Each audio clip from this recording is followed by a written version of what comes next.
Donc là, on retourne sur le chapitre, donc partie leçon, donc le chapitre fonction racine carrée, fonction inverse. Donc on avait fait le grand A entièrement, donc on avait fait la sur racine carrée. on avait commencé le grand 2, et là on va faire donc grand 2, grand A, ça a été fait. Maintenant on va faire grand 2, grand B, représentation. Donc là on va essayer de représenter la fonction inverse sous différentes formes, soit sous forme d'un tableau de valeur, d'un graphique, donc on aura la courbe, et ensuite d'un tableau de variation.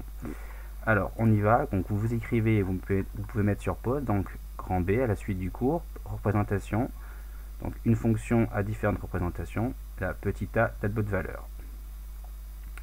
Alors ici, donc petit, donc grand B, donc une fonction à différentes valeurs, donc une fonction à différentes représentations, pardon, donc on fait un tableau de valeurs, voilà.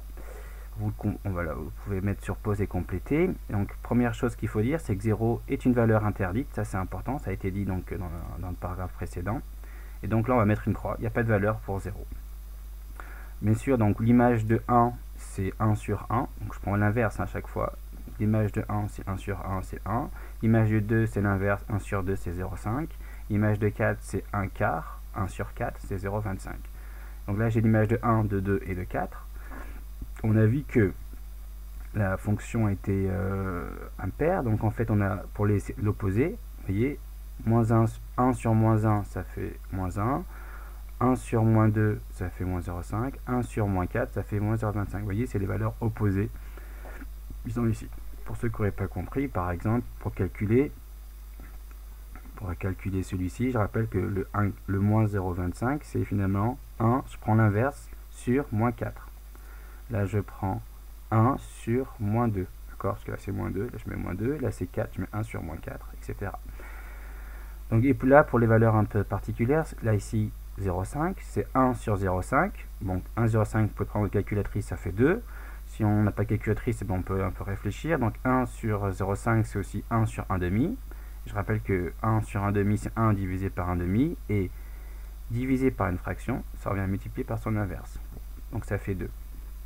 Donc ça c'est le tableau de valeur. Ce tableau de valeur va nous permettre de déterminer l'allure de la courbe, donc la représentation graphique de la fonction inverse. Donc là on va écrire petit b, représentation graphique, donc on va donc représenter l'allure de la courbe de la fonction inverse. Alors ici, on va donc évidemment vous n'allez pas du tout mettre ça, j'ai oublié de l'effacer, pardon, le gomme. Ça, on va pas le mettre.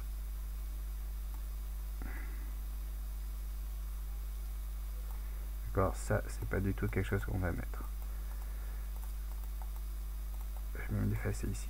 Alors, ici, donc, ce qu'on va avoir, donc, d'après le tableau de valeur que vous avez normalement sous les yeux, qui n'est plus à l'écran, l'image de 0,5 c'est 2, voilà. Donc je mets une petite croix d'abord. L'image de 1 c'est 1, donc vous mettez d'abord les croix. L'image de 2 c'est 1,5, donc là. Ensuite l'image de 4 dans le tableau c'était 1 quart. Donc ça aussi il faut que je l'efface, ça n'a rien à faire là. Hop là. Donc ici, bon, voilà. Maintenant pour l'image de moins 0,5, je rappelle, donc dans le tableau ça faisait moins 2, donc là il y a un moins, hein. On ne voit pas mais il y a un moins. Ici il y a un moins, hop. Ensuite l'image de moins 1 c'est moins 1, d'accord, je relis. L'image de moins 2 c'est moins 1,5, moins 0,5, et l'image de ici c'est moins 4, vous avez moins 1,5, moins 1 quart, pardon, donc moins 0,25. Une fois que vous avez fait les petites croix, donc vous joignez les croix, pas de manière rectiligne, mais essayez de courber donc voilà, l'allure comme ça. Et on voit que, vous voyez, quand je me rapproche ici, là, quand je monte, là, ma courbe monte, elle va se rapprocher de l'axe des ordonnées, mais sans jamais le toucher, puisque 0 est une valeur interdite.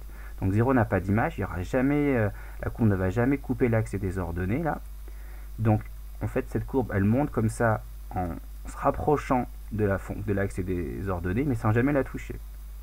De la même manière, ici, quand plus le nombre est grand, plus l'inverse est petit. Mais il jamais il sera égal à 0. Donc la courbe ici, elle va comme ça elle va descendre, comme ça si vous voulez, et sans jamais toucher l'axe des abscisses. Et pareil pour du côté donc des valeurs des images négatives, donc plus je me rapproche de 0 ici, donc là, plus en fait mon inverse sera très petit, donc très négatif, comme ça si vous voulez. Et donc, mais comme 0 n'a pas d'image, la courbe elle va ici s'approcher de l'axe des ordonnées sans jamais le toucher. D'accord? Elle s'approche, ça descend comme ça, sans jamais toucher, mais ça se rapproche sans jamais se toucher.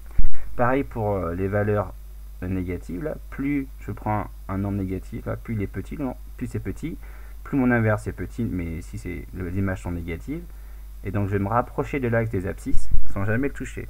Alors, si vous prenez par exemple ici moins 1 million, ben, l'inverse de moins 1 million, c'est 1 sur moins 1 million. C'est très très petit, mais c'est proche de 0, mais ça n'est pas 0. Pareil ici, si je prends 1 million, 1 sur 1 million, l'image elle va être très proche de 0, elle sera très proche de l'axe des abscisses, mais ça ne va pas le toucher. Donc là aussi, vous pouvez voir que si j'avais pris l'image donc de 1 quart, si j'avais pris l'image de 1 quart, c'est ici, ça ferait 4. Donc vous voyez, on dépasserait un peu le graphique. Donc au passage, je ne l'ai pas dit, vous remarquez que le graphique, il faut prendre 4 carreaux pour une unité, pour avoir quelque chose d'assez précis en tout cas. Donc ce qu'on peut dire, vous voyez que la fonction ici, elle a donc, on appelle ça une hyperbole, d'accord? C'est l'allure de cette forme-là, on appelle ça une hyperbole. Et en plus, donc vous voyez qu'il y a une symétrie centrale. Vous voyez, si donc il y a les deux parties de la courbe, elles sont en fait symétriques par rapport à l'origine du repère. Donc c'est ce qui explique que la fonction est aussi impaire. Donc vous allez écrire en dessous remarque. Donc la fonction impaire, la fonction inverse, pardon, j'ai oublié, j'aurais dû mettre ça, la fonction inverse est impaire. Donc la courbe admet l'origine du repère comme centre de symétrie. D'accord? Vous voyez, il y a une symétrie. Si je fais subir un demi-tour par rapport au point O, là, ce demi-tour, la partie qui est là va se superposer à la partie ici. Ensuite, petit 2, la forme de la courbe, donc de la fonction inverse, s'appelle une hyperbole. D'accord? À ne pas confondre avec la parabole. C'est pas pareil. D'accord? Attention, c'est pas la même chose. Ça, c'était la fonction carrée. Ça, c'est la fonction carrée.